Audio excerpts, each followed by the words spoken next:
आज की कहानी का नाम है वक्त का कैदी। एक पुरानी हवेली, एक अधूरा वादा और कुछ यादें जो सिर्फ यादें नहीं रही। क्या होता है जब वक्त रुक जाता है और कोई सिर्फ एक वादे के सहारे जिंदा रहता है। एक सर्द की शाम बैठक में सब जमा थे। अम्मी, अब्बा, जारा, उसकी छोटी बहन नूर और भाईजान दानियाल। अम्मी स्टोव पर गरम पकोड़े रखकर लाई, नूर ने टेबल पर चटनी गिरा दी और दानियाल सबको हंसाने में मशरूफ था। अब्बा ने चाय का एक घूंट लेकर हमेशा की तरह थोड़ा सा खामोश होकर आंखों में चमक लिए कहा, सुन लो सब, इस बार छुट्टियों में ना हिल स्टेशन और ना दुबई शुबई का प्लान बनेगा। सीधा गांव चलेंगे, अपनी पुरानी हवेली में। अम्मी ने भी हामी भरी, सही कहा आपने, काफी अरसा हो गया। नूर ने ताली बजा के खुशी से चीखा, मजा आ जाएगा, गांव, पेड़, खेत, आम का बाग, झूला और वो बर्फ जैसी ठंडी नदी। दानियाल ने उसकी टांग खींचते हुए कहा, हाँ हाँ, जहां तुम रात में भूत भूत चिल्लाया करती थी। अम्मी हंस पड़ी, अरे अब वो बच्ची थोड़ी है। इस पे पूरे कमरे में हंसी का एक छोटा सा तूफान उठ गया। सबके चेहरे पे एक बेपरवाह सी मुस्कुराहट थी, मगर जारा, वो न जाने किस ख्यालों में खोई खिड़की के पास बैठी आंगन में गिरती रोशनी को देख रही थी। उसकी आंखों में हल्का सा बेचैनी का साया था। उसके जहन में उस हवेली की एक धुंधली सी तस्वीर थी, एक पुराना दरवाजा, एक लंबा सा कॉरिडोर, और और सब कुछ अब भी बस धुंधला ही था। वो अपने जहन में और जोर डालती, उससे पहले अब्बा ने जारा से पूछा, और तुम जारा, तुम्हारा क्या कहना है? जारा ने हल्का सा मुस्कुराया, लेकिन उसकी मुस्कुराहट थोड़ी सी रूखी थी, जैसे अंदर कोई बात थाम ली हो। उसने बस सर हिला दिया, हाँ हाँ अब्बा, गांव चलते हैं। शहरी बसावट से काफी दूर एक हवेली रोशन हो रही थी। एक अरसे बाद हल्का सा उजाला उसके अंदर के अंधेरों से टकरा रहा था। ज़ारा गाड़ी से उतरते ही थोड़ी देर तक उस हवेली को देखती रही। यह अब भी वैसा ही था जैसे बचपन में उसने देखा था, लेकिन थोड़ा झुका हुआ, थोड़ा थका हुआ। फिर भी एक अजनबी अपनापन था उस इमारत में, जैसे हर एक ईंट ने उसका इंतजार किया हो, बिना कुछ कहे, बिना किसी शिकायत के। दरवाजा खुला तो एक ठंडी हल्की सी हवा ज़ारा के चेहरे से टकराई। बाहर की ताजगी और अंदर की बंद हवा आपस में घुट गई थी। अब्बा ने किसी को भेजकर हवेली साफ करवा दी थी, क्योंकि इस बार पूरा परिवार काफी साल बाद हवेली में ठहरने वाला था। सब कुछ वैसे ही था, पहले जैसा। बेजान पीली और सफेद दीवारों पे सीलन पड़ गई थी। ड्राइंग रूम में वही पुराना सोफा रखा था, गहरा भूरा, जिसका कपड़ा जगह जगह से छिल चुका था। उसकी लकड़ी की बनावट पर हाथ फेरते ही ज़ारा ने महसूस किया, ये तो वही सोफा था जहां बचपन में वो चढ़कर खिड़की के बाहर देखा करती थी। सोफे के पीछे लटक रहा था एक पर्दा, जो कभी सफेद और नक्शदार हुआ करता था, और फिर जमीन पे बिछा वो कश्मीरी कारपेट, ये तो वही कालीन था जहां बचपन में वो घुटनों के बल चलते हुए घंटों खेलती थी। उसने कुछ देर तक उस कालीन को देखा। धागे अब ढीले हो गए थे, रंग भी उड़ा उड़ा था। ज़ारा झुकी, हाथों से कालीन को छुआ। आंखों के सामने अचानक एक तस्वीर उभरी। छोटी सी ज़ारा बालों में फूल लगाए, नंगे पांव कालीन पर दौड़ती, फिर उस पर लेट जाती। और जब बारिश होती थी तो कालीन के पास की खिड़की से बारिश की बूंदें दीवार पर गिरती सुनाई देती थी। शायद अब भी उस कालीन में उसके पाँव के छोटे छोटे निशान कहीं होते, बस ढूंढने की देर थी। अनपैकिंग और थोड़ा फ्रेश होने के बाद सारे घर वाले चाय समोसे के साथ बैठक में हंसी मजाक में उलझ गए। अम्मी अब्बा पुरानी यादों में खो गए, नूर और दानियाल छोटी मोटी लड़ाइयों में। घर कहकशा की तरह रोशन था, लेकिन पता नहीं क्यों फिर भी जारा का दिल भारी भारी सा था। अपने सारे घर वालों के होने के बावजूद भी उसे एक अजीब सा सन्नाटा और अकेलापन महसूस हो रहा था। एक ऐसा गहरा सन्नाटा जो जमीन की नसें तक भेद रहा था।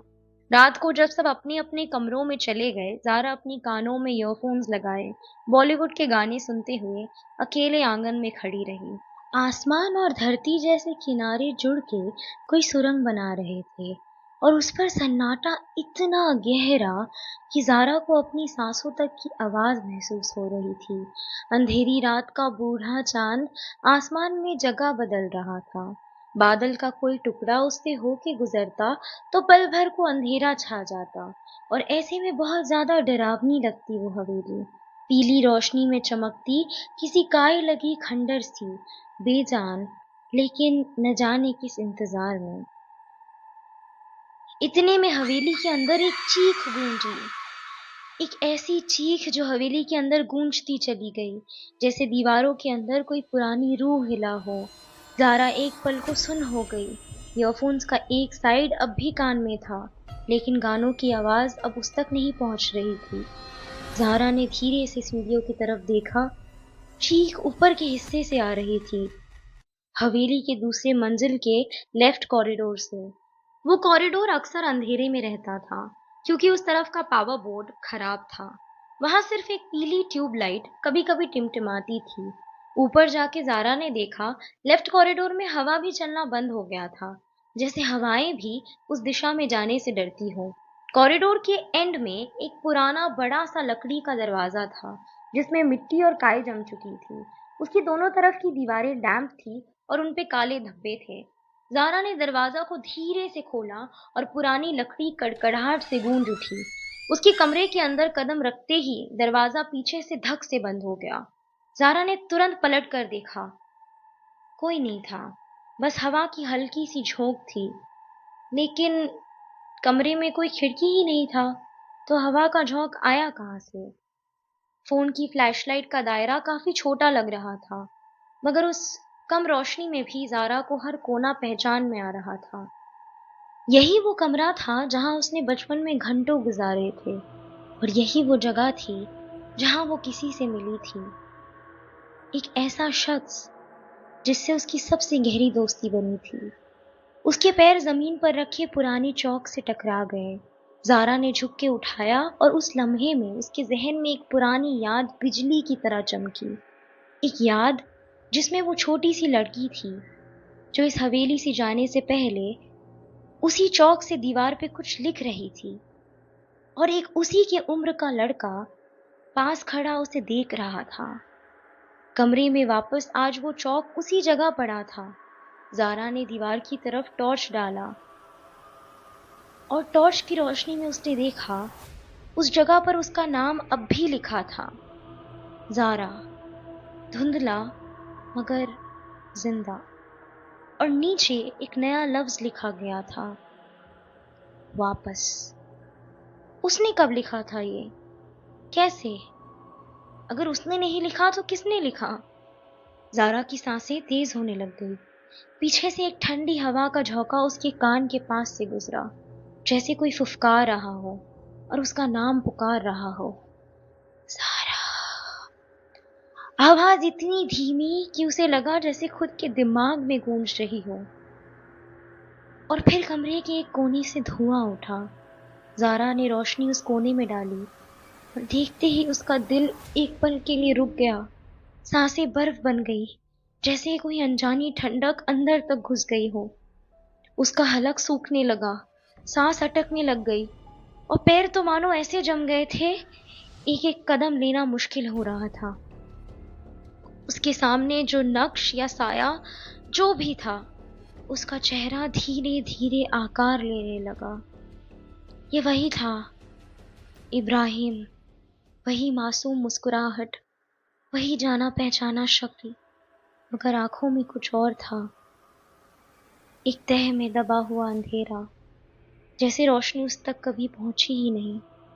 ज़ारा ने थोड़ा चौंक कर खौफ के बीच पूछा, इब्राहिम? उसने सिर्फ देखा और फिर मुस्कुराया। तुमने कहा था तुम लौटोगी। उसकी आवाज हवा में गुनगुनाई, जैसे कमरे के हर कोने से उसकी आवाज आ रही हो। शुक्रिया आपका ये कहानी सुनने के लिए। मैं शीरीन आपसे ले रही हूँ अलविदा।